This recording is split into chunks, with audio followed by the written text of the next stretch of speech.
Hey, what up? This is Zach Guilford from Midnight Mass, and you're listening to one of my favorite podcasts, Pop Culture Pastor. Pop Culture Pastor.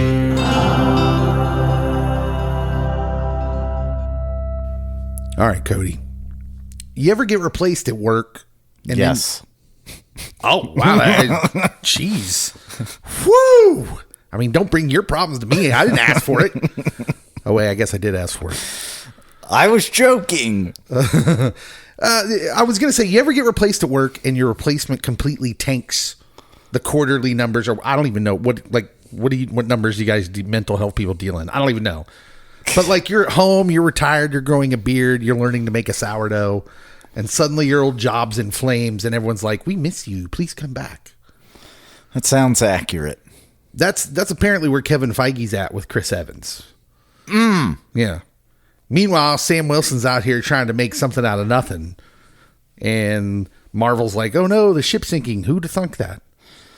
Anthony Mackie does a good job. I'll tell you who predicted it. Cody predicted it. I did. The man sees 3 minutes of footage and starts sounding like a Reddit prophet. Pretty much. You didn't know that I was going to butter your muffin. Well, it's about time. Is that a thing people still say? No. It's very 80s. That's a HR violation. I'm sorry. Yes, Jackson is correct. I think I meant to say butter you up. I'm getting my 80s colloquialisms confused. That's all right. That probably was an HR violation. I apologize. You can take the guy out of the 80s, Jackson, but you can't take the 80s out of the guy. That's covering my ears and wearing headphones. That's what I'm learning. Yeah. So our first news item comes from Kevin Feige's just like talking everywhere lately. He's trying to take a page out of my friend Jimmy's playbook. Yeah. And I find myself feeling the same way. They both need to talk less and just make good movies. I should stop right here and say this is Pop Culture Pastor, the podcast. My name's Dave. Cody's here. I am. And we also have Jackson here, who fell asleep for 15 minutes during the Fantastic Four movie. He did. And it so is clobber in time. And so who better to help us review the movie than someone who missed 15 minutes of it? And the 15 minutes he missed, I do have commentary on. Cody's got my back. Would this be your hottest take ever in podcast history that you're referring to? Oh, man, I can't wait for this. Narrator, he could wait for it. I'm just going to start stalling now. Sabotage. I'll be like the sloths in Zootopia. All right. Okay, no. News. Kevin Feige addressed the disappointing box office numbers for Captain America Brave New World, which it made $415 million worldwide. It would have made more if they kept Seth Rollins in it. I would have watched it twice. His explanation, it didn't have Chris Evans. It's the first Cap movie without Chris Evans. So it's a soft reboot. Yeah, I guess. They've tried this route over and over again where they've tried to pass the torch kind of thing. You had Sam Wilson taking over Captain America. Yelena Belova taking over as the de facto Marvel Black Widow. She has already replaced Black Widow. Well, I'm like, Black Widow who? She's great in Thunderbolts, but the movie wasn't financially successful, which I think is what Feige's referring to. Riri Williams, Ironheart, which I didn't hate that show, but it didn't get a lot of critical flowers. But there's a problem here because I feel like he's subtly saying that it's because the actor Anthony Mackie, maybe it's because he's a black guy. Did you get any of that from this interview? Because that's what a lot of people online are saying it. And I'm not sure. I'm kind of somewhere like, oh, I don't know. So he could be saying one of a couple things. A, that America's racist. And that's why. You're a racist. Feige might be. No, I do think that he probably is just saying that Chris Evans really captured America's imagination of what Captain America should look like, should sound like, should be like. Anthony Mackie is different, And also doesn't help that the writing has been trash for Anthony Mackie. He deserves better. Yeah, well, I mean, that's kind of what I feel like I want to say. And it's always this. The defense of some of these movies that are less than stellar has been like, oh, you just weren't ready for this minority casting or this female casting instead of a male. And it's just like, we're about to review a movie where I think you can pretty much prove that's fundamentally not true. This movie has a strong female lead and it's good. So did Thunderbolts. And so I don't know, but you have to talk about the box office as well, because that's what Feige's talking about. And to me, it's like, well, then make a better story. And also have a better budget. You don't have to spend $200 million. Right. Well, so if you look at so here's the Captain America movies by worldwide gross. Okay. First Avenger made $370 million.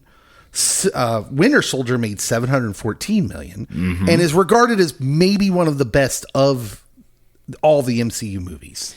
It's in my top 3. Civil War, which I have a hard time classifying as a Captain America movie, even though it's Captain America Civil War, is made $1.15 billion, and Brave New World made $415 million. So this is the third best Captain America movie if you count Civil War, which Civil War is more of an Avengers movie for me. Oh yeah. And it comes in like peak comic book MCU run. And when not the whole world hated us. Because Captain America is very much an American property and it screams Americana, and right now not everyone wants Americana. Yeah, we've talked about that a little bit, you and I. Yeah. Just briefly on text, but that might be a part of the box office, underwhelming, I guess, box office of what people thought Superman and Fantastic Four could do. Is Superman and Fantastic Four have a healthy dose of Americana in them. And so maybe they're just not that attractive to our global neighbors right now. Which my dear friend, maybe best friend, Joe Russo, answered my question on X. Oh, again? And said, because I asked, with Superman and Fantastic Four not being well received globally in spots as previous comic book movies, do you think it's because of our political climate, comic book fatigue, economics, something else, or a combo of those things? Joe, my dear friend, you mentioned that, said a combo, but globally there is real anti-American sentiment right now that is affecting the box office. Yeah. Yeah, I think, and if you just look at the numbers here to go along with that, Brave New World makes about what the average is. I mean, that's right in the middle, actually. Yeah. Especially if you consider Civil War to be bloated because it's more of an Avengers movie. It makes more than First Avenger. And then Winter Soldier's one of the best movies in the MCU. I don't know that it's that far off, to be honest. And frankly, I feel like you could have made $100 million more if you didn't put Red Hulk in the trailers. Yes. You would have had a lot more word of mouth, like, you got to see this for the twist. So as I'm looking at the numbers all together and I'm thinking about all those factors, I'm just not so sure that it's that much of a bomb. I wouldn't label it a bomb. I think Marvel needs to adjust what is acceptable and what is not. By the way, they claim that's a $180 million budget on Captain America Brave New World Order. Dumb. I feel that that's probably what they spend in marketing. I think you're right. I think it's got to be more than that. But yeah. Anyways, is the tone a problem? Are audiences rejecting legacy characters across the board? Like, are we just not going to go for passing the torch type stuff? Like, is it reboot or nothing? Recast or nothing? Because Yelena Belova is a great example, I guess, of, hey, here's a character who we all seem to like. We dig her. She's, as you said, maybe more entertaining than the original, and yet that movie did not do well. I think Marvel is kind of bogged down with the multiverse and keeping everything within the universe itself going. And for some characters, you can easily replace, because I do think you give Yelena this next big Marvel movie, she's going to be like all over the place and be more popular than Scarlett Johansson. Yeah, she's essentially the leader of that group. Yes. Captain America's a hard one, but I think they could have told so many better stories, and this is where my friend Marty would have been like, this is almost cinema. Like, if you're telling these diverse stories that you can't touch with some white guy from the 1930s into the early 40s, you need someone that grew up in a racially tense environment. Like, there's so many good stories that they could have told. Yeah. And they told trash. Yeah. For what it's worth, I think you're right. I think that story would have been better served if they'd have kept the Serpent Society. And yes, what's his name? Seth Rollins. That guy, yeah. I almost said his full stage name, but this is a family show. All right. One small little news story here. George R.R. Martin. You know him? Friend of the podcast. Oh, is he? You've been talking to George a lot recently? I've been reading a few things from him. Oh, okay. Well, He's picked up that name you dropped. Well, he's the writer of Game of Thrones, for those that are uninitiated. Yes. Well, maybe he'll finish that story. Maybe he won't. Probably not. I don't know. But he reviewed Superman. Yeah. And he said this, quote, "It's been months since Paris," I assume that's his wife, "and I last went to the movies. But we finally got out of the house last week and bopped down to the Violet Crown to catch Superman. I'm glad we did. Supes and I are old friends. This is one of the best Superman movies in a long time. ... Maybe ever." Oh, that's spicy. "This new Superman reminds me of the version I used to read about when I was a kid. The strange visitor from another planet who came to Earth with powers and abilities far beyond those of mortal men. And yes, an innocent, of course. He's always been an immigrant. And an illegal immigrant, when you stop to think of it. The film looks great, and James Gunn did a great job with the casting. Rachel Brosnahan was terrific as Lois Lane. I'd say it's between her and Margot Kidder for best Lois ever. And there's no doubt whatsoever for the best Lex. Nicholas Hoult was far and away the best Luthor of all time. I agree. A truly chilling villain. The kid in the cape was excellent as well. I hope he gets to play Kal-El in another dozen movies." Am I becoming a fan of all things George R.R. Martin? I mean, I don't know. I was a fan of his books. I liked those books, but I wish he would have finished them before HBO did it poorly. You were asking a lot. Yeah, I know. Jackson, do you have any take on George R.R. Martin? I would say that I agree with him. Not being a Superman fan, he made Superman tolerable, and for somebody like me, that's doing a lot. Tolerable? Yes. Who is this guy? Jackson says Superman is basic. Oh, all right. Okay. Word. And you fell asleep during Fantastic Four. All right, we're learning a lot about Jackson tonight. Stick around. You guys want to play the movie game? Yes. Absolutely. Let's go play the movie game.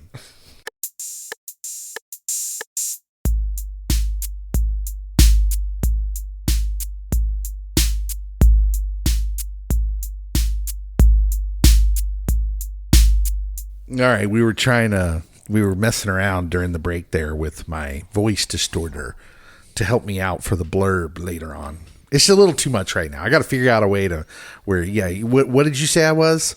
You are Mephisto. I was like Mephisto. Yeah, it's too much. We gotta not go with that. Okay, it's time for the movie game. Are you guys ready? Cody, I'm gonna have to ask you to put the phone down. I was looking up a song because that's what it reminded me of. Put IMDb down. What song was it? Bow wow. What? Bow wow. I have no idea what that is. The moon is bright. Nope, still not following. Are you following this? Yes. I have no idea. Well, we'll look it up in between the pod. I actually thought he was starting that song, The Wild Wild West. No. That one? No. Okay. No. So All we're right. not going straight to the Wild Wild West. Let's just play the movie game. By the way, while we're talking about old music, I heard Milli Vanilli in the grocery store the other day, and it about made my day. That's neither here nor there. All right. Okay. Jackson, You are the visitor, so you will get to pick first. I'm holding in my hand 3 Rotten Tomato profiles of movies. One is a rotten movie, one is a mediocre movie, and one is a certified fresh movie. Which one would you like to solve? Give me the rotten. He's going rotten, as he likes to do. Last time I went medium and it went well. Yeah.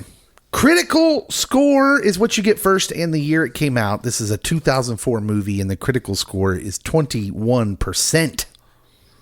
Keep it going. Oh, that's rough. I can't even... No. I can't even guess at that. The second billed actor is Sanaa Lathan. Oh, Jackson's... Alien versus Predator. It is Alien versus Predator. How did you know that? I was going to say Jackson's a huge Sanaa Lathan fan. Are you serious? I don't even know who that is. I do enjoy loving basketball. Wow. So I'm not going to win this one, boys and girls. Jackson coming in hot. Wow. If only I had gotten that to sabotage Jackson. Here I thought I had like one of the harder movie games I'd ever set up, but I didn't know Jackson was a Sanaa Lathan stan. It's all that Entertainment Weekly reading in high school, Cody. Yes, there's a backstory to that, but I had a subscription to Entertainment Weekly. It's a quality magazine. Yeah, it was. That was you would have got made fun A of. lot of persecution at the old Chanute High School for being a modern man. High school's ridiculous. You couldn't find me in high school without a Entertainment Weekly and a folded up copy of the Life section of USA Today. That was a sports section, but I'm right there with you. All right, Cody, Give me the best one. He's going to go for the good one. We'll set the middle one down there just in case he nails it on level 2. The critic score and the year 2021. Oh, about as new as you can get, with an 83% certified fresh rating from a movie from 2021. so a world of post-COVID. That's right. Yeah, it's after. It comes out in the middle of theater unknowns. Like, are we ever going to go to see movies again? Thor: Love and Thunder. It is not Thor: Love and Thunder. That 83% might have been a little high. Second billed actor, Rebecca Ferguson. Oh, Fergie? No, not Black Eyed Peas Fergie. I don't even know who this is. I don't know who Rebecca. I don't know how. I actually honestly, I don't know how she's a second billed actor. Cruising around this one, but keep going. I feel like I actually do know who she is, but it's not coming to me. So let's go to the third one. I know for a fact you've seen this movie. 90% audience score is your level 3 clue. Yeah, keep going. And your level 4 clue, first billed actor Timothée Chalamet. Oh, is this Dune? It is Dune. It is Dune. It was only an 83% critic? Yeah, that's what they say. What? What? What? Cody is beside himself. Yes, I do know Rebecca Ferguson. She is the mom, and she is in the sequel to The Shining, that new movie that came out. Dr. Sleep? Yep. She's in it. Yes, because people know Dr. Sleep better than they know Dune. Good poll. Well, that's how I remember Rebecca Ferguson. I had the town as my reference point, so I think that's her. I'm still lost. I do too. I've seen the town, and I'm like, nope, I got nothing. And I think she was also in the Evil Deads. Oh, her? Yeah. I'm just kidding. I still got nothing. She's in the third Iron Man. Oh, okay. Do you know her? Dave's in the car now. No, I don't. I was just I was giving everyone false hope. We should move on. We should. We saw Fantastic Four First Steps. We're going to go talk about it right now.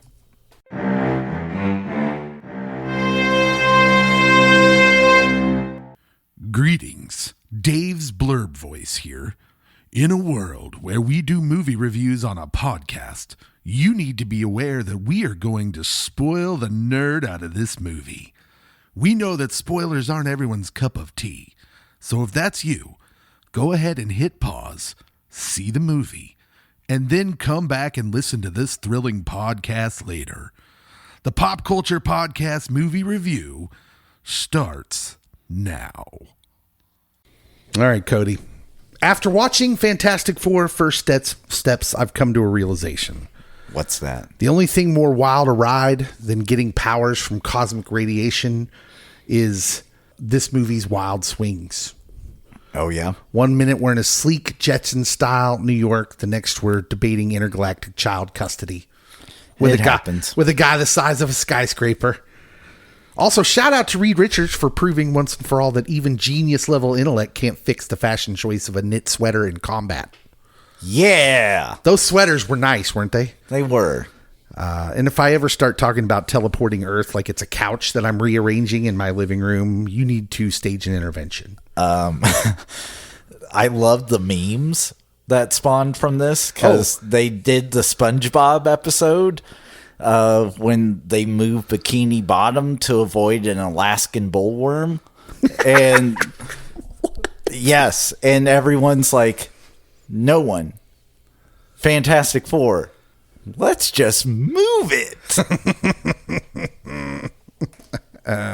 So Fantastic Four First Steps. By the way, spoilers. Yes, there will be lots of spoilers from this point on. If you have not seen Fantastic Four First Steps, you should go see it first because it's enjoyable. You'll enjoy your time in the movie theater as you did with Superman, probably. We're maybe past the point of, oh man, is this movie going to be okay? At least you're going to lose yourself. We might be variant on where we end up scoring this movie, but it's going to be diverse. Surely it's not below 5, though. It's a good movie. It's quality. Yeah, that's what I'm trying to say. It's not. We're not going in thinking, man, is this going to be the Marvels? Heyo. Anyways, so broad take. What's your overall feeling with this movie, Jackson? Jackson, why don't you explain to us how you fell asleep for 15 minutes viewing this movie? Jackson's going to give you the first critical review of a guy who fell asleep during the movie. Did you take some NyQuil or something? What happened? Well, I'm not as young as I used to be and overdid it with the video games the night before, and it's been rather hot recently, and movie theater's good sleeping, Dave. Yeah. Did you have to, when you woke up, were you like, Cody, can you tell me what happened? What did I miss? It was one of those sleeps where I'm like, I was asleep for 30 seconds tops, but then Cody slaps me on the back during a scene, and then I think I might have dozed back off, honestly, and then I locked in at the end. I will admit, even for movies I was excited to see, this is the old man in me too, is I have closed my eyes for 30 seconds and then jerked awake real fast, oh, I paid $50 to go to this movie. I better watch it. Took out a small business loan for this. Cody, so we already get the sense that maybe you didn't enjoy this movie as much as I did. What's your overall feeling from the movie? I like the 60s vibe, and more Pedro, the better. Okay. In our world. That's what I always say. Yeah. Look at The Last of Us. When we got rid of Pedro, tanked. I'm so torn because I really like Pedro, and I think he's good. He's quality in this. His tears almost moved me to tears. Yeah, naturally, of course. I was moved in that scene. All right, it's time for the blurb. You ready for this? Yes. Here it is, the blurb voice. In a world where the space age never ended and turtlenecks are considered tactical gear, 4 astronauts return from space with superpowers, big emotions, and absolutely zero nickname usage.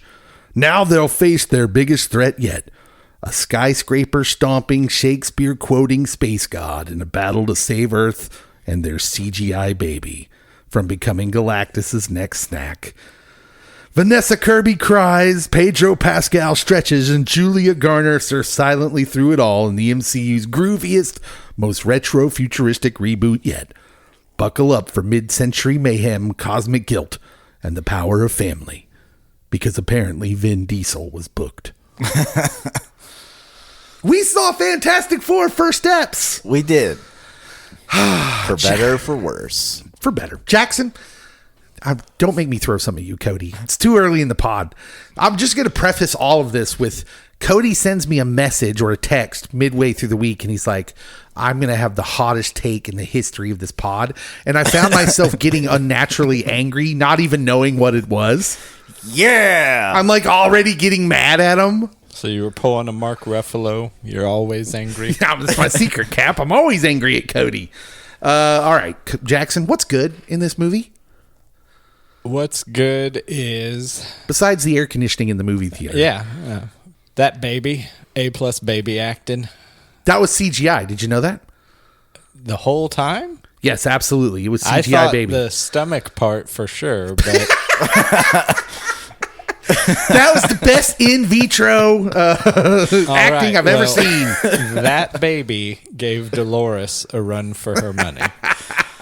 At the end, when the baby reaches out for mom, I was going through it over there. Listen, I've heard a lot of people complaining online because the baby's CGI. I'm like you. I couldn't even tell. I was like, there's no way that baby's a month old. No, right. That baby has to be 7 months at minimum. It becomes very clear in the scene that Jackson is referencing of why you have to have a CGI baby. You can't get a baby to do that, what that baby was doing. You can.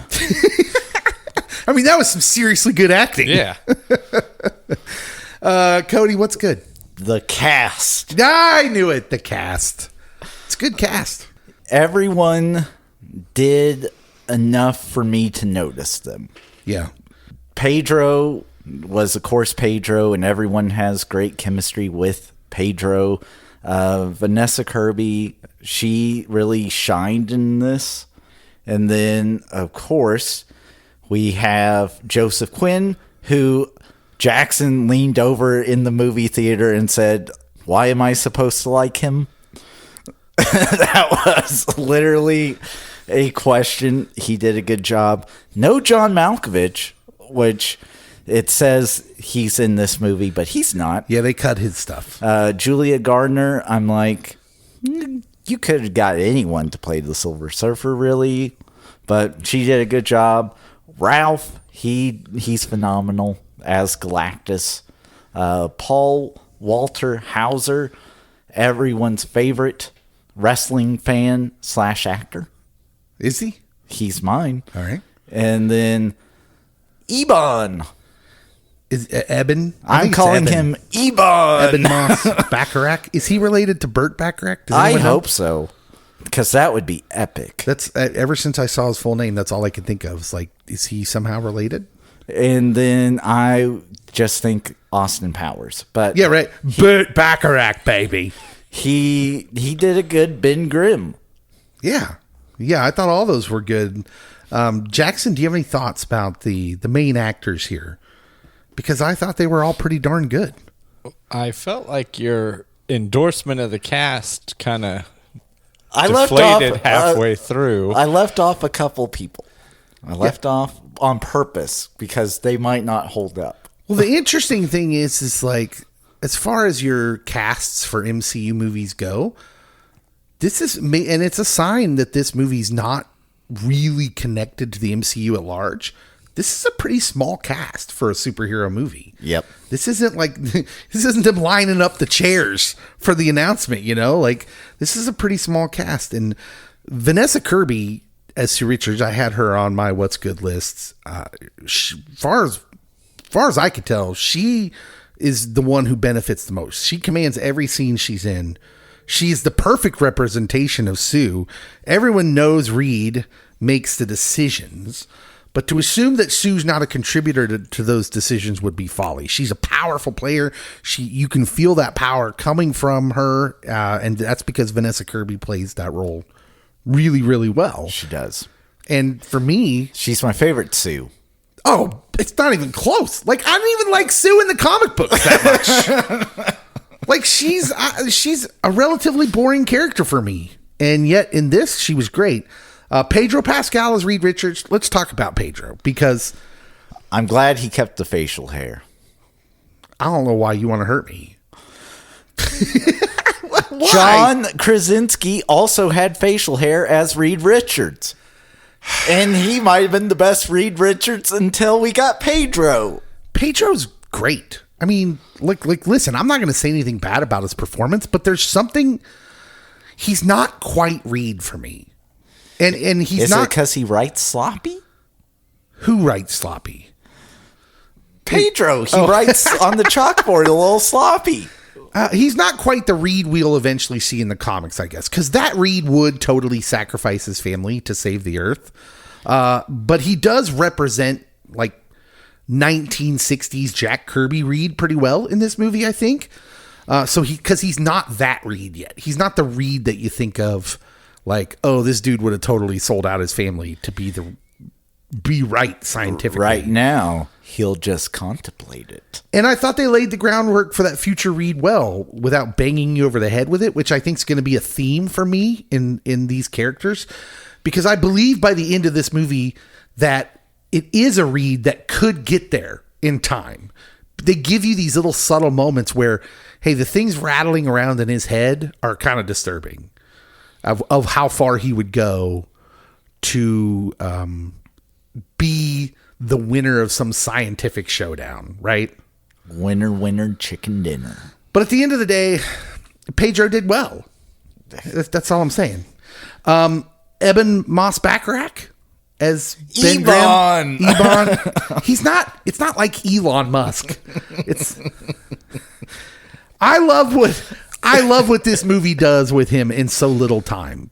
And with him and several of the characters, because it gives us some good character development in these little subtle sequences. Ben has these brief interactions with Natasha Lyonne character, Rachel.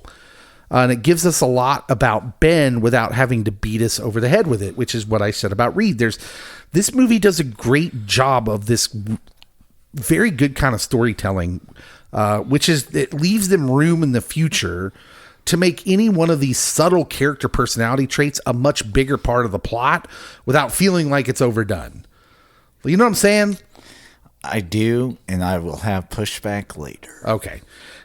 It's literally the answer to me to the problem of Batman's parents and his subsequent drive for justice. We don't need to see that every movie. And I think by doing this the way they did this, we can see the Fantastic Four for a long time to come without not being beaten over the head with what is going to be important traits in their character. They give us subtle moments, you recognize them, and that's enough for this movie. I needed them to get hit by toxic gamma radiation. By the way Ben goes to see the girl when he's thinking he might not come back is like the sweetest thing ever. I just love that. I also like that he's shown as being Jewish, but not being totally aligned currently with his faith. Mm-hmm. Again, they never say it out loud. It's just a subtle thing, but you understand that he is Jewish, but that he's not there right now with his faith. And I thought that was a nice thing to show the theater, the viewer. And again, it's shown to us in this very organic and subtle way, which I think is a pattern with this writing, and I enjoyed that. That's kind of the people I had in my cast. Oh, can we talk about Paul Walter Hauser for a second? Stole the movie. That's what Jack told me. Listen, I didn't know I needed Paul Walter Hauser as the mole man in this movie, but I do now, and now he needs his own show. I need a Subterranea Disney Plus show immediately. He's amazing. We need to reach out to him because he's in multiple movies right now. He's great. I love it. I love that guy. And if you'd have told me that if I'd have known he was going to be Mole Man in this movie before, I'd have been like, well, that seems like it's going to be a little too jokey, but it works. It so works. I loved it. Loved it. Jackson, what else is good? Anything? Well, we touched on it right at the end, but Paul Walter Hauser. Yeah, you agree with the Paul Walter Absolutely. Hauser love. You a fan before this movie? Yes, from Cobra Kai, most notably, but I remember at the start, I'm like, I'm pretty sure that's him. And then, they cut away from it. And when he shows up at the end and they're making the agreement for everybody to evacuate and he takes a stab at Johnny Primo. Yes. What this movie does really well that I've seen it twice, and I saw it a lot more in the second one. The first time I watched this movie, I watched it as a fan, and I really wasn't critically watching it all. I was tired, and I left the theater thinking it was about a 6. I was like, man, it was fun, it was good, but I wanted a little bit more. And then the second time I watched it, I picked up a lot more of these subtle things, which I had just kind of missed the first time. And if you watch this movie with that eye, you see that they're doing this important character work, even in throwaway scenes with Paul Walter Hauser. The idea that people have a hard time dealing with Reed, but everybody trusts Sue. I was going to say, everyone was flirtatious with Vanessa Kirby. Yeah, which you're supposed to understand that too. Vanessa Kirby, Sue Storm, is hot. People like her. Guys like her. That's going to come up in the Fantastic Four story multiple times. If we get another one. Oh, we're getting more. You're getting more of this Fantastic Four. You're getting lots more. Okay. What else is good, Cody? That Ben has to shave. That made me laugh. That was so weird and awesome. I don't recall that from the comics. I imagine it must have happened. They didn't get that out of thin air, I don't think. And he looked good with a beard. He did. I thought it was awesome. Reminded me of like one of my favorite segments of Fantastic Four comic bookdom is when the thing like something happens. It might have been one of the Secret War stories, or it might have been the High Evolutionary crossover. And he gets like even rockier and crazier looking. And that's kind of what he reminded me of with the beard. He's just a little bit rockier. Yeah. I thought the whole look of this movie was stellar. The retro-futuristic vibe. I wasn't really fully prepared for that. I thought it would be a thing for a little while, and then maybe they'd go out to space or they'd be transported to our reality or something. But no, they spend the whole movie in this retro-futuristic world. The movie really goes for it, and the whole thing feels like it's ripped out of the pages of Jack Kirby's Fantastic Four run from the 60s. It has this cheerful and whimsical nature that those comic books had back then. And it's just kind of delightful. I just kind of dug this. And it just kind of takes you back at the same time of being like, also, this is an alternate reality. Like, these people are different, but there's something similar about them of times of yore. And I just loved it. It's all very, it looks like what the future would have looked like if those folks in the movie were imagining it. It's very Jetsons. Yes. And so I dig it. Yeah, Jackson? Just to make sure it gets mentioned, the car seat gag at the end. Oh, man. Rolling on the floor as a new father. Yes. I was captivated and hooked. Yeah. Car seats were made by the devil himself. Absolutely. I believe that to be true. Yeah, they're the worst. Okay. Jackson, you have anything else that's good? Cody? What else do you have that's good? Galactus not being a cloud, and kind of being formable. Kind of. Like, they didn't do a lot with Galactus. Like, he's either on his spaceship out in space, or he's standing in New York, not really doing a lot, which it's weird that he just happened to go to New York. Like, he could have eaten the world from any spot, really. Well, he's not trying to eat the world, though. He's looking for Franklin. I know he's looking for Franklin, but at the same time, like, oh, let's take a snack out of Atlanta and make our way on over to New York. Well, what did you want Galactus to do? What did you want him to do? Because I think he does a lot. He goes like kaiju in New York, man. He's stomping around, knocking over buildings. Like, this dude eats planets. Yeah. Well, his ship does, to be fair. This dude devours planets. We wanted him to start. Listen, Also, like, okay, if they would have shown me, like, him destroying one of the worlds without, like, it being...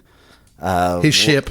Without the Fantastic Four being there, I'd be fine with that. Like, start off with, like, oh, on planet 737, boom, Galactus. I hear you. There's been some pushback online that people wanted to do more. I'm honestly, with the versions of him we've got in previous films, especially the movie we reviewed last week, just seeing him in the huge helmet and the purple skirt, I'm just like, this is amazing.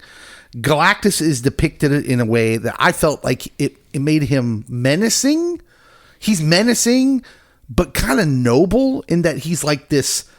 There's this line that Mr. Fantastic says when they get back and they're analyzing the samples Herbie brought.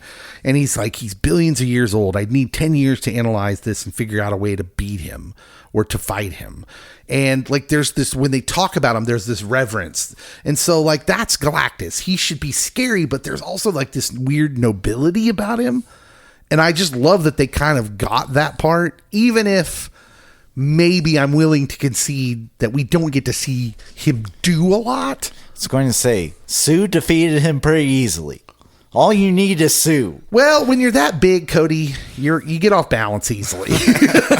He's a little top heavy. I speak from experience. The visuals, I said they're central to the movie's charms for me. The world building is very immersive and literally. Yeah. Because they go underneath the world. Yes, there you go. And it makes the film feel kind of timeless. It's not tied to a specific era, which is kind of cool because I feel like it stands alone. Even though we know it's going to be connected, they're going to be connected to the MCU somehow, some way. This movie kind of stands alone, and it felt a lot like Captain America: First Avenger to me, where this is this like standalone story where this character is going to be connected in some way to the larger universe, but this story is just kind of isolated. And in fact, I kind of half suspected that the connection to the MCU would happen at the end of the movie, like it does with Captain America: First Avenger, but it doesn't. And for my money, for the better. I like that they didn't connect them right at the end. That this movie just stands alone, and I dig that. I got a few more. Oh my goodness! What do you mean? Wow. Oh my goodness! This is a great movie, Cody. You have it as Citizen Kane, and I'm going to destroy it. I think. Destroy it? Why? Well, compared to what you're doing, yes, I'm going to be keep destroying. with the optimism. Dave. The entire second act of this movie, I think, is one of the best sequences in the MCU ever. So, what do you classify as the second act? From the moment they leave Earth to go try and deal with Galactus, to essentially everyone thinks they're going to fight him, but they're essentially going to negotiate. And when does the second act end? When they get back. Okay. That whole sequence, that whole action sequence for me is great. The FF finding Galactus out in space, negotiating, the negotiations failing, and then the escaping is, like, I think it's really thrilling. It's really good, and it's great even without the last bit where Sue gives birth in the middle of them being chased by the surfer. I thought that whole sequence was amazing, and I'm telling you what, I literally gasped when the Silver Surfer like phases into the ship and she's about to reach into Sue to grab the baby. I was like, no, you get away from that baby. That was good stuff. I loved that. I thought it was a great scene. Obviously, Franklin Richards, I also have on my what's good list. I don't think I can undersell how awesome it is to finally get one of the most powerful characters in the MCU or in the Marvel universe on the screen in Franklin like this. We talked about how they gave away that he's a big part of the Galactus stuff. Yes, and Justin was completely oblivious. And I still wish they wouldn't have given that away. But I was rewarded in the fact that, like, I still had no idea that he was the main crux of this movie. Like, from the beginning scene where you find out she's pregnant, this movie's about Franklin in a lot of ways. Franklin and Bash. I love the scene where he brings his mom back to life. That's solid Mark Paul Gosselaar reference there. Nice. You're welcome. I love the scene where he brings his mom back to life and he claps. That for me was heartwarming and hilarious. And I just like all things Franklin. Now I need a Power Pack Disney Plus show where he goes off and he has Goonie-like adventures with a superhero team of kids. That's a real comic book. Look it up. I also like to think he will visit Mole Man. Yeah, why not? Yeah, crossover. Although it might make Mole Man mad if Franklin was like, why? He's the Mole Man. I deal with bigger beings.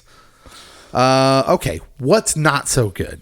Jackson, Joseph Quinn. Oh! Yeah. Oh! Tell me why you didn't like Joe Quinn, because he's on my what's not so good list too. Oh, you fascist. He's somebody that, because you brought up Pedro earlier, and everybody talks about they have Pedro fatigue, and, why are we putting Pedro in everything? Because he deserves it. I don't disagree, but this is the other side of that coin, where this is a guy I've been told is just the next thing. I had Stranger Things all over my X feed and the third Quiet Place, and that he was just this up and coming force to be reckoned with. So, I came in with a willingness to let him thrill me, and still waiting. I had Chris Evans fatigue Chris Evans withdrawal, I should say. I just kept waiting for there to be any real personality, and even when we're setting up at the end the sacrifice or alleged sacrifice, not really getting there with him, just not feeling anything from the performance, just real flat. And I understand maybe some of that was how the character was said to be. We dialed down the womanizing and party boy atmosphere, and, with it being 60s instead of modern day.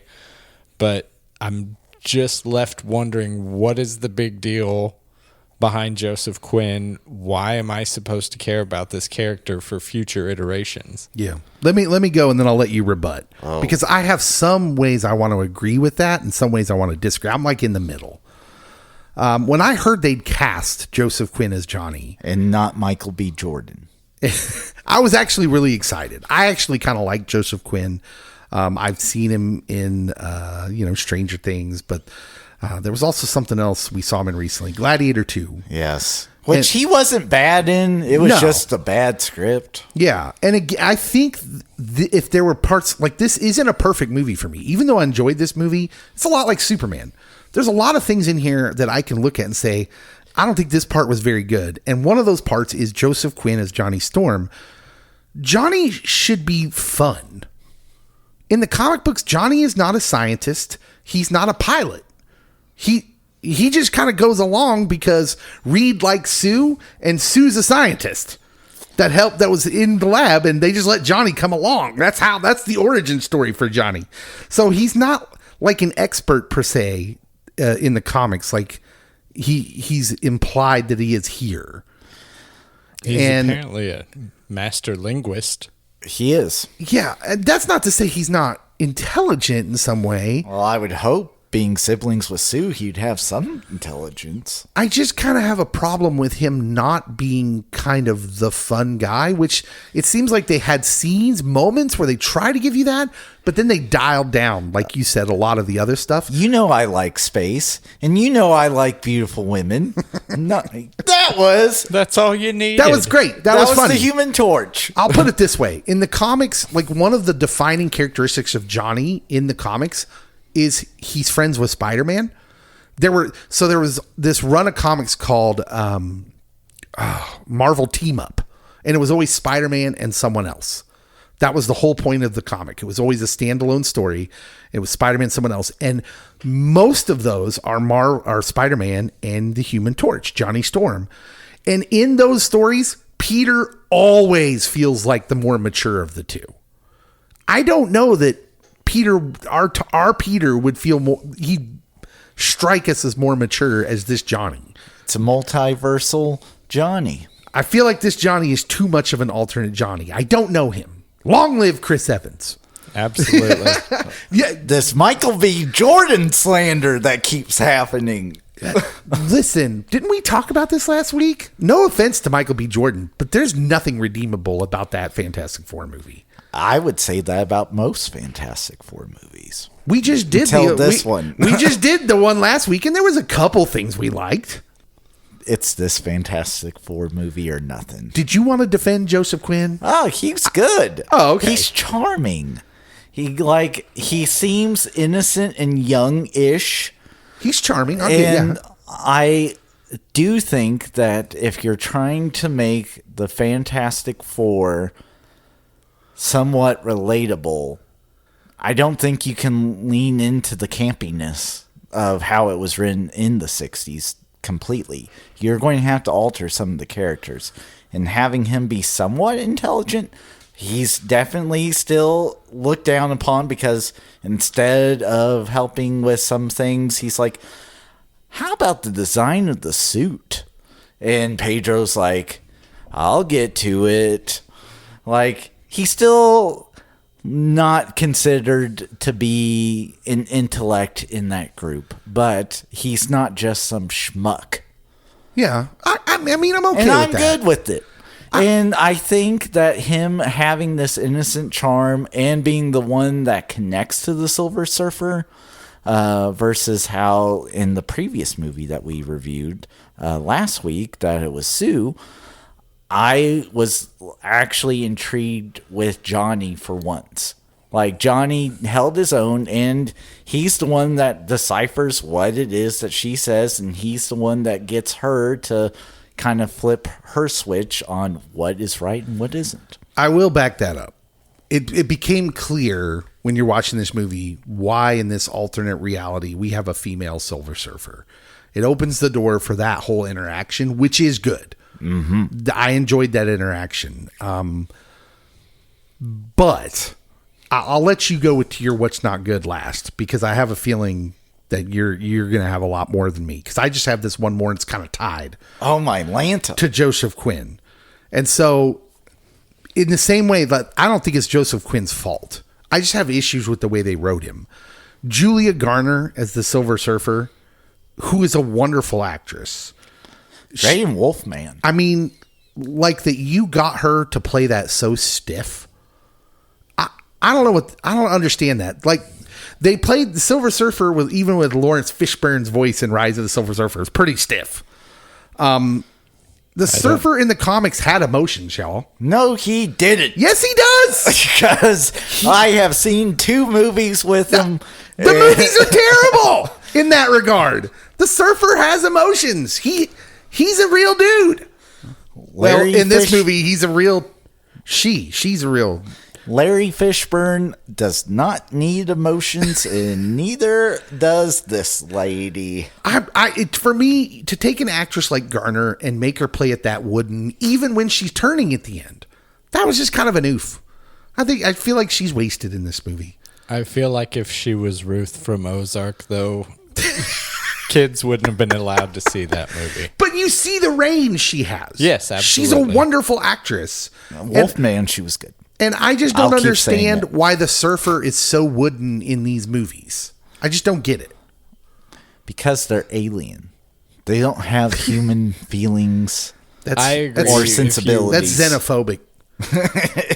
If you cast her, you don't just completely neuter the character. Yeah. Like, you could have cast anybody in that role. That's what I said. And that's kind of to tie up things on Joseph Quinn. I didn't need him to be Rob Gronkowski, but he's the most identifiable member of the Fantastic Four, and that I just got nothing off of him. What I just heard you say is that you wanted Rob Gronkowski as the Human Torch. How dare you?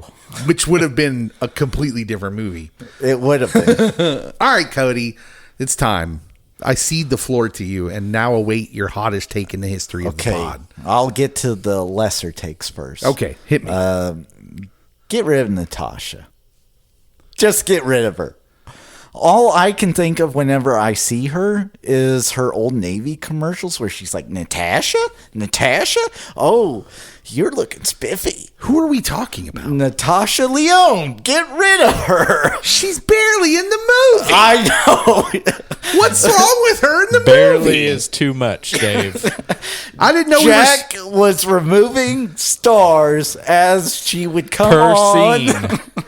I didn't know we were so anti Natasha Lyonne. We are. Oh, okay. She might be a decent actress. I don't know. She just takes me out. I'm sure she's everything. a quality human being. Just stay out of my movies. You millennials are so odd. A little bit. Okay. Like I said, Julia Gardner. That was a lesser take, by the way. That was. Wow. Julia Garner could have been, the Silver Surfer could have been played by anybody.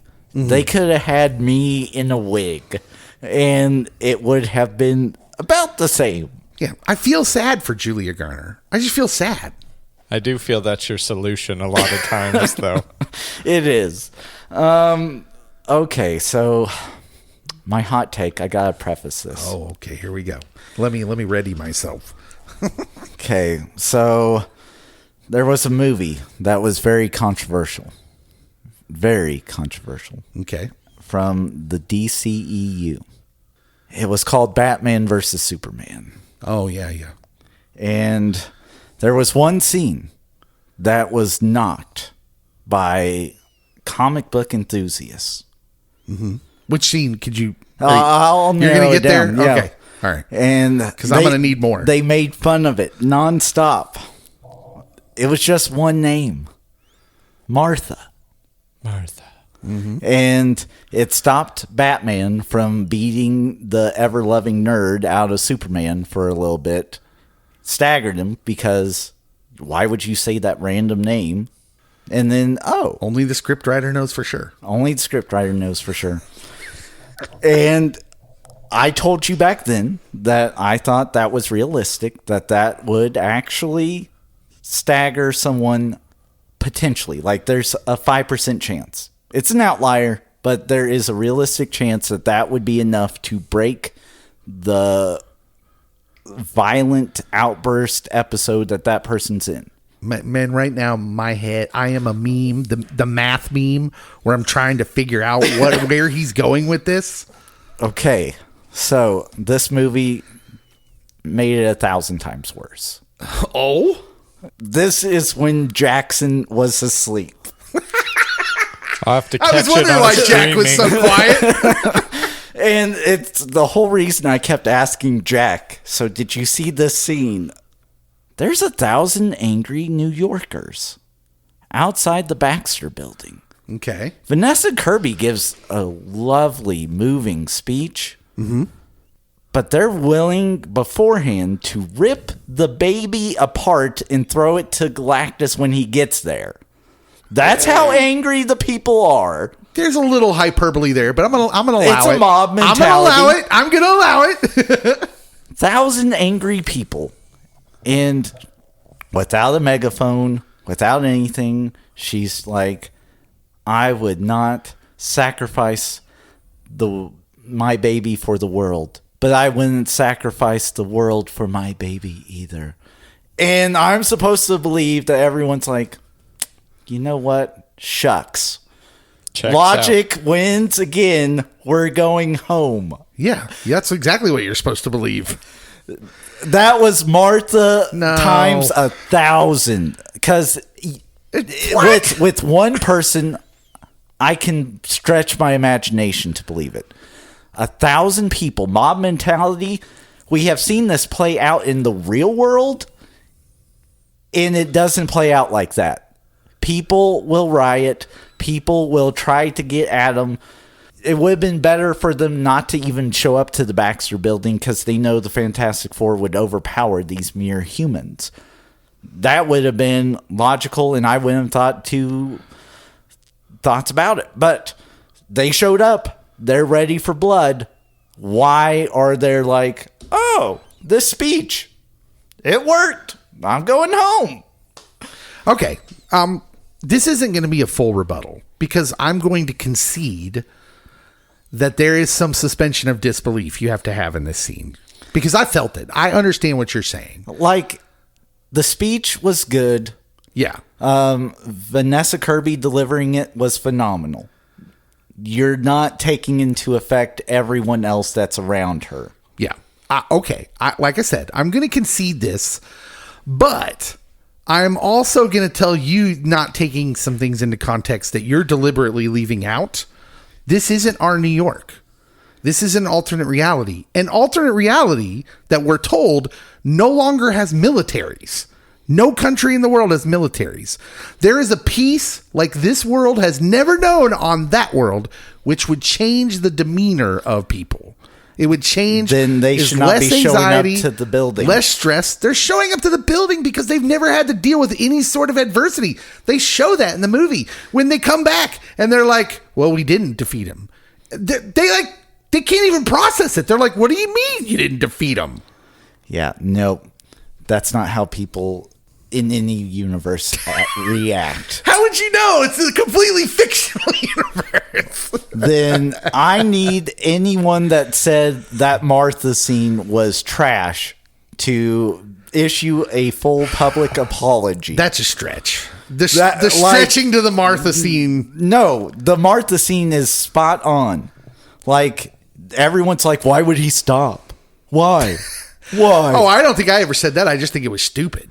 And I'm like, oh, they have the same mom first names, and it means something to them. There's a deep tie-in.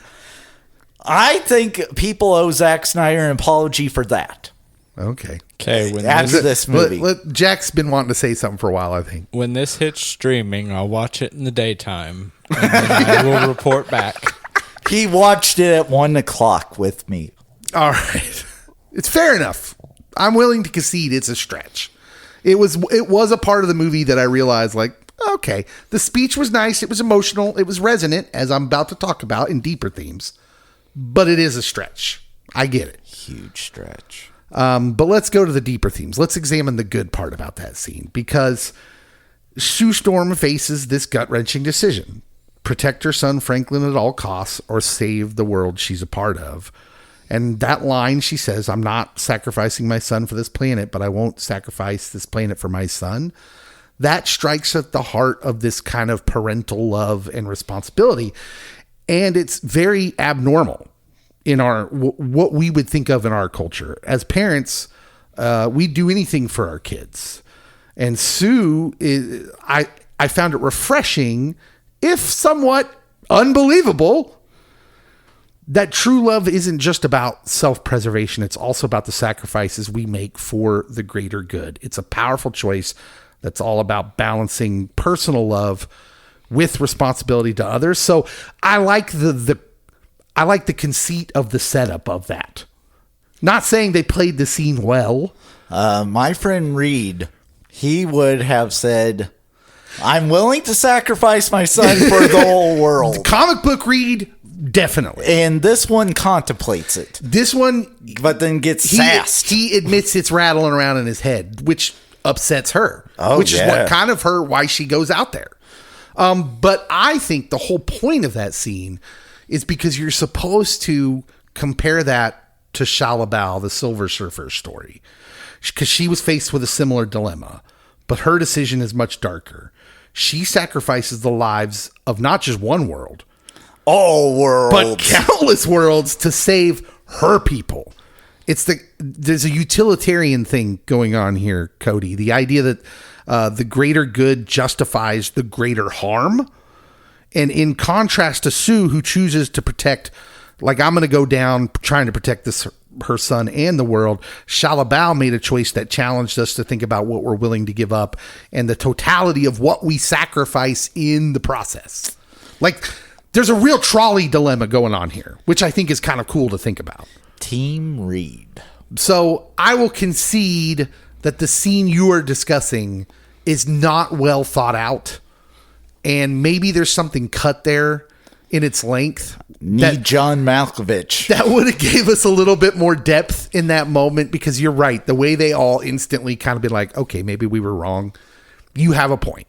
But I don't think that's really the point of the scene. No, it's not the point of the scene, but the point is to touch on this deeper moral question. How valuable is life? Can we truly trade lives, even in the name of good? And Sue's choice reflects that every life is worth protecting, even when the stakes are high. The speech itself was a great speech. I don't have beef with the speech. All right, let's do recast it. Jackson, do you have a recast it? I would. You would recast someone as you that stayed awake for the whole movie? I would recast Michael Chiklis as the thing. What? You liked Michael Chiklis thing? I was having Chiklis withdrawals, Dave. Man. And the CGI for the thing didn't help because sometimes the mouth didn't match the words, and it really took me You out. cannot be serious. I don't care if this CGI was done by an 8-year-old who was high on pixie sticks. Like, it's way better than whatever that suit was that Michael Chiklis was wearing, where he's 5'9" thing. Can't get there with you, Dave. Oh, gosh. Cody, let me hear your recast it. Natasha's going the way of the dodo bird. Natasha Lyonne, who's in this movie for like 40 seconds. That is a quality recast it. You have my vote. I'll go with Margaret Qualley. Okay. Like, you might as well cast anyone. Isn't she like 20 years old? How old is she? She's still with us? Margaret Qualley? She's 30. Oh, is she? I don't know. You got the sabotage has begun. I feel like the sabotage has It begun. began as soon as the podcast started rolling. All right. My recast it. Y'all know I love Pedro Pascal. Son of a gun. You knew I was The going here. sabotage continues. I have complained about the mustache for the last year and a half.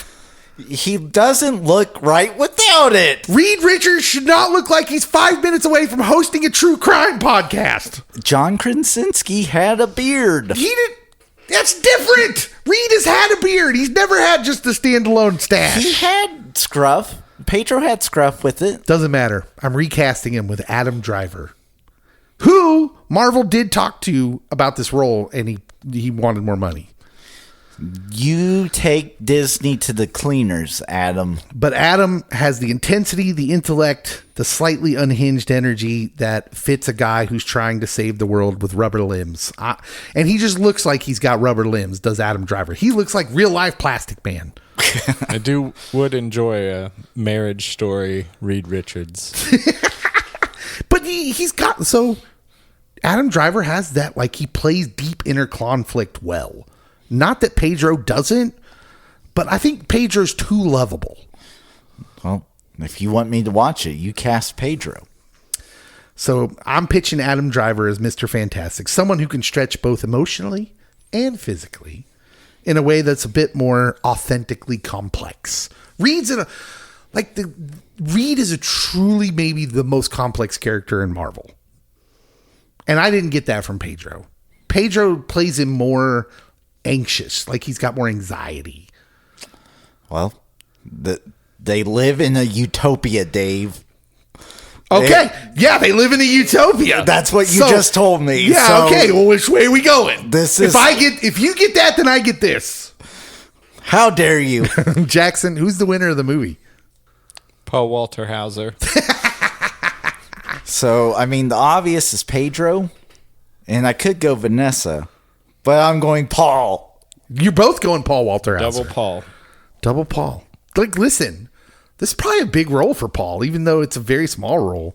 But, like, literally the biggest thing he's been in is Cobra Kai. He was Oscar nominated or won? He did a Clint Eastwood movie. Yeah. Richard Jewell. Oh. Yes. Okay. And if you have watched I Think You Should Leave, he's in one of those skits. So that's a big deal. You only get one show out of me at a time. I'm currently about to finish season 1 of Peacemaker. You happy? Huzzah! Have you gotten to the Welcome, piano scene yet? Yeah. Where he plays Home Sweet Home by Motley Crue. That's legit. It's beautiful. It's beautiful. All the feels. Do you love Eagly?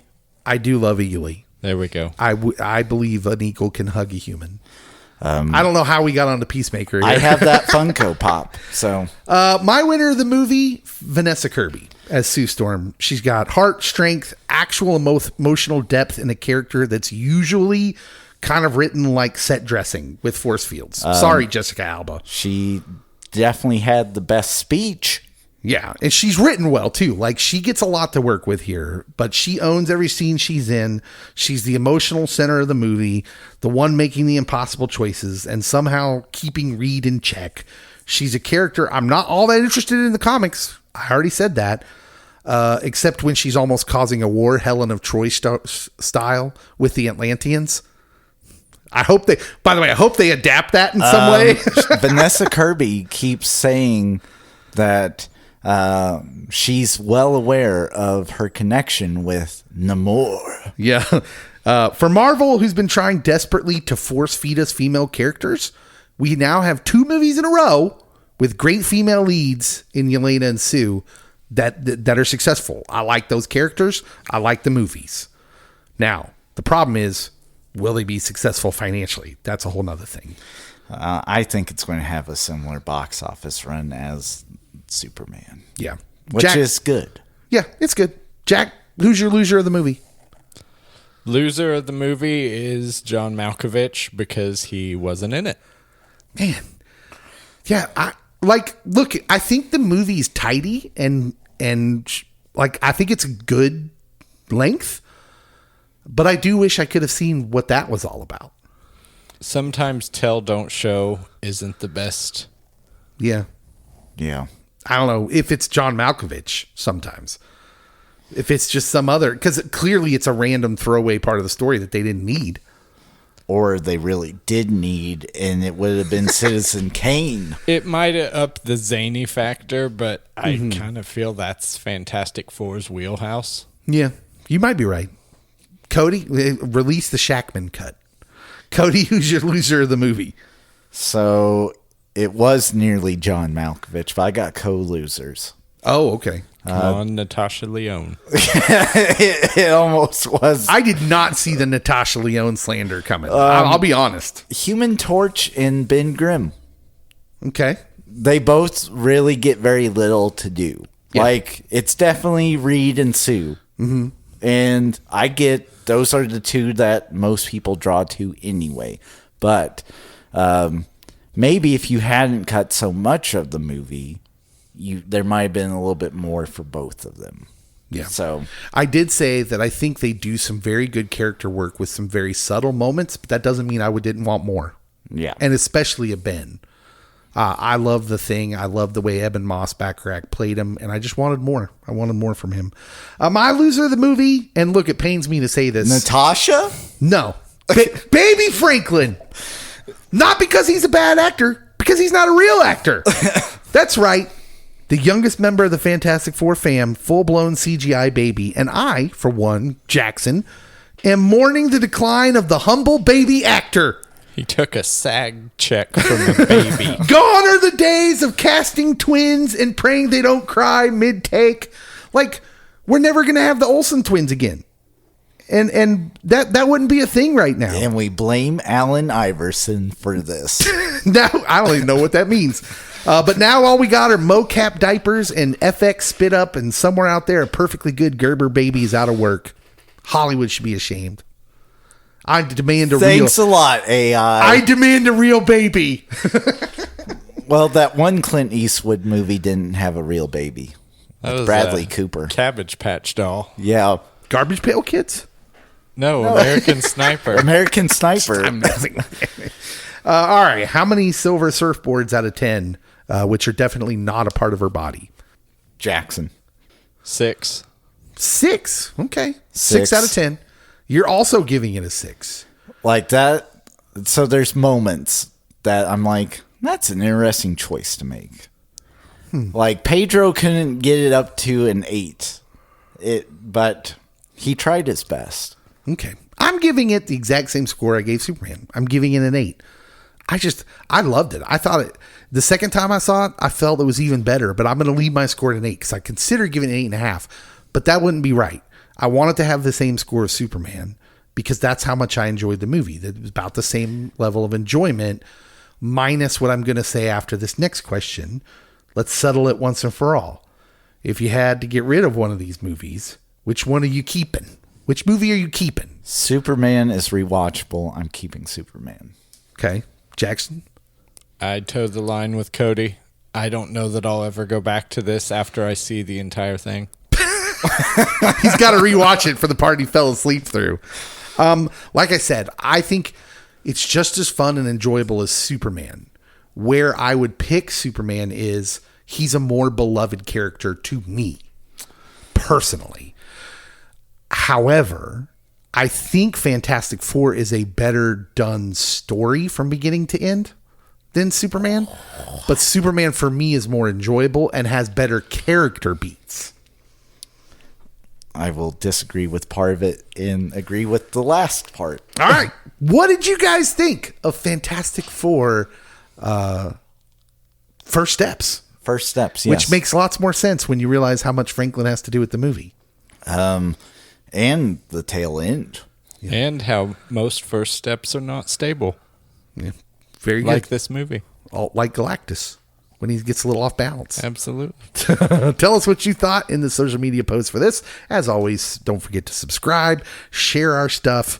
It helps us out. And be on the lookout for some new swag we may have, and I may post online. Also, we will be in Omaha this weekend, the Nebraska Comic Con in Omaha. And if you're going to be in the area this weekend, this pod comes out, come see us. Come check it out. Dave will be doing his best Peyton Manning impersonation. Lots of freebie swags. I don't know why Peyton Manning's going to be there. But because he says Omaha. Very good. Now I get it. We should just go now.